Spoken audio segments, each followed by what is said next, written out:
মহাবিদ্যালয়ৰ অধ্যাপক ডক্টৰ মহানন্দ পাঠকৰ নলবাৰীৰ বিজ্ঞান ভৱনৰ প্ৰথম বাৰ্ষিকী অনুষ্ঠান।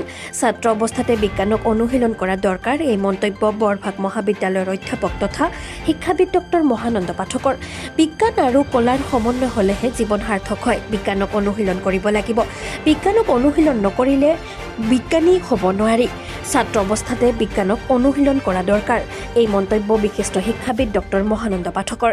নলবাৰী চহৰৰ নন্দনপুৰত অৱস্থিত বিজ্ঞান ভৱনৰ প্ৰথম বৰ্ষপূৰ্তি উপলক্ষে আজি আয়োজিত গাম্ভীৰ্যপূৰ্ণ অনুষ্ঠানত আদৰণি ভাষণ দি বিজ্ঞান ভৱনৰ প্ৰতিষ্ঠাপক তথা বৰভাগ মহাবিদ্যালয়ৰ পদাৰ্থ বিজ্ঞানৰ অধ্যাপক ডক্টৰ মহানন্দ পাঠকে কয়, উঠি অহা প্ৰজন্মই বিশ্বৰ বুকুত জিলিকি উঠিব লাগিব।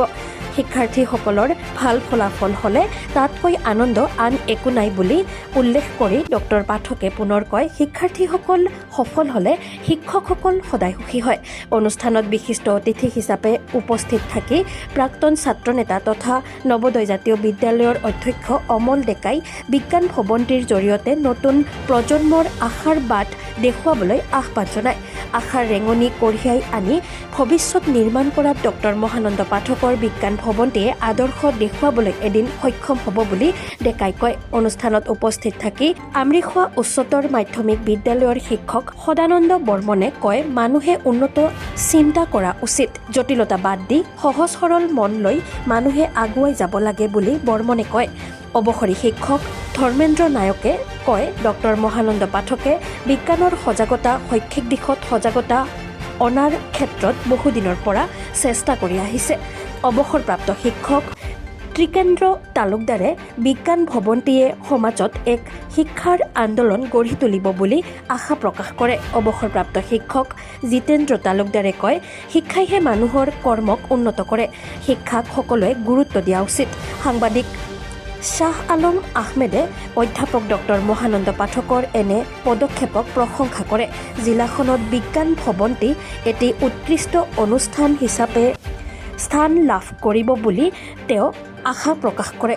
সাংবাদিক পংকজ কুমাৰ লহকৰে অধ্যাপক ডক্টৰ মহানন্দ পাঠকৰ সৈতে থকা সান্নিধ্য নিজৰ অনুভৱত ব্যক্ত কৰাৰ লগতে সাংবাদিক গণেশ নমশূদ্ৰই বিজ্ঞান ভৱন অনুষ্ঠানটিলৈ শুভেচ্ছা জ্ঞাপন কৰে। আটাইৰে ধন্যবাদ জ্ঞাপন কৰিছোঁ। এই বিজ্ঞান ভৱন প্ৰতিষ্ঠা কালৰ পৰা আজি এবছৰ সম্পূৰ্ণ হ'ল। এই এবছৰত আমি বিজ্ঞান জনপ্ৰিয় কৰাৰ কাৰণে বিভিন্ন কলেজৰ ছাত্ৰ ছাত্ৰীসকলক ইয়াত আমি উপস্থিত কৰাইছোঁ আৰু বৰভাগ মহাবিদ্যালয়ৰ বিশেষকৈ অধ্যক্ষ মহোদয়ে আমাৰ পদাৰ্থ বিজ্ঞান বিভাগৰ ছাত্ৰ ছাত্ৰীসকলক ইয়ালৈ আহি অধ্যয়ন কৰিবলৈ পঠাইছিল আৰু তেওঁলোকে আমাৰ ইয়াত অধ্যয়ন কৰিছে। আৰু বিশেষ কৰি বিজ্ঞান জনপ্ৰিয় কৰাৰ কাৰণে আৰু বিজ্ঞান মানসিকতা গঢ়ি তোলাৰ কাৰণে এই বিজ্ঞান ভৱনৰ আৰম্ভণি আৰু বিজ্ঞান জনপ্ৰিয় কৰাৰ কাৰণ এই এটা সম্পূৰ্ণ পাতনি আৰু এই পাতনি এটা স্থল। এই স্থলত আমি বিজ্ঞানৰ জনপ্ৰিয় কৰাৰ কাৰণেই নলবাৰীয়ে নহয় গোটেই অসমৰ ছাত্ৰ ছাত্ৰীক অনাৰ আৰু শিক্ষাবিদসকলক অনাৰ, বিজ্ঞানীসকলক অনাৰ আমাৰ এটা আস্থা আছে। এই আস্থা আগত ৰাখি আপোনালোকৰ সহায়ত আমি আগবাঢ়ি যাম বুলি আপোনালোকক পুনৰ ধন্যবাদ জ্ঞাপন কৰিছোঁ। মহানন্দ পাঠকৰ সপোনৰ ভৱন বিজ্ঞান ভৱনৰ আজি প্ৰথম বৰ্ষপূৰ্তি আৰু প্ৰথম বৰ্ষপূৰ্তিত আমি আটাই লগ হৈ আচলতে অতি আনন্দ পাইছোঁ। বিজ্ঞান জনপ্ৰিয় কৰাৰ কাৰণে তেখেতে আজি নহয় প্ৰায় 30 বছৰ ধৰি এনেকুৱা কামত লাগি আছে আৰু নিজৰ একক প্ৰচেষ্টাত যি বিজ্ঞান ভৱন প্ৰস্তুত কৰি তেখেতে অসমৰ নতুন প্ৰজন্মক আগবঢ়াই নিব খুজিছে। তাৰ বাবে মহানন্দ পাঠকৰ ধন্যবাদ জনাইছোঁ আৰু ডক্টৰ মহানন্দ পাঠকৰ এই বিজ্ঞান ভৱনে যাতে অসমৰ নতুন প্ৰজন্মক আগবঢ়াই নিব পাৰে তাৰে মই কামনা কৰিছোঁ আজি প্ৰথম বৰ্ষপূৰ্তিৰ দিনা। নিউজ ডেস্ক ৰিপোৰ্ট বাৰ্তা টু জেড।